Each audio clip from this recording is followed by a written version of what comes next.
അപ്പോൾ ഇനി വരുന്ന എക്സാംസിന് ഉറപ്പായും പ്രതീക്ഷിക്കാവുന്ന ഒരു കറണ്ട് അഫെയർ നോക്കിയാലോ. ചോദ്യം ഇതാണ്: 2025 20ാമത് G20 ഉച്ചകോടിക്ക് വേദിയായ നഗരം ഏതാണ്?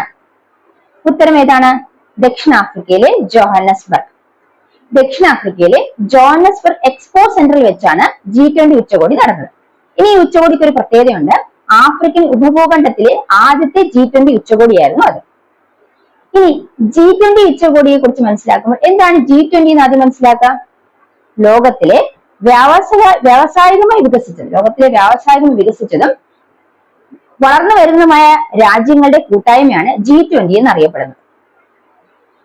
ഇനി G20 രൂപീകരിച്ചത് എന്തുകൊണ്ടാണെന്ന് വെച്ചാൽ 1990 സാമ്പത്തിക പ്രതിസന്ധിയെ തുടർന്ന്, പ്രത്യേകിച്ചും ഏഷ്യൻ സാമ്പത്തിക പ്രതിസന്ധിയെ തുടർന്നാണ് 1999 സെപ്റ്റംബർ 26 G20 സ്ഥാപിതമാകുന്നത്.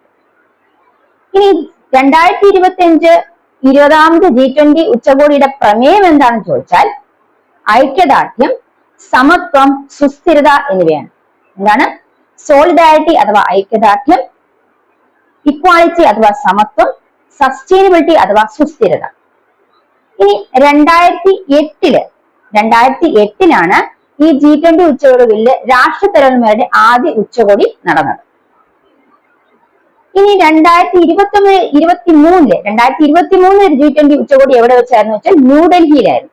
2024 റിയോ ഡോ ജനീറോയിൽ, അതായത് ബ്രസീലിലെ റിയോ ഡോ ജനീറോയിൽ വെച്ചാണ് 2024 G20 ഉച്ചകോടി നടന്നത്. 2025 നമ്മൾ പഠിച്ചു ദക്ഷിണാഫ്രിക്കയിലെ ജോഹന്നസ്ബർഗ്. ഇനി 2026 എവിടെയാണ് നടക്കാൻ പോകുന്നത്?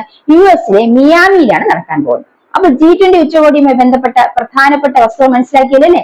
അപ്പൊ നമ്മൾ അടുത്ത ക്ലാസ്സിൽ മറ്റൊരു കറണ്ട് അഫെയർ അല്ലെങ്കിൽ മറ്റേതെങ്കിലും വിഷയത്തെ കുറിച്ച് മനസ്സിലാക്കുന്നതാണ്. അതുവരെ നമുക്ക് അടുത്ത ക്ലാസ്സിനെ വെയിറ്റ് ചെയ്യാം.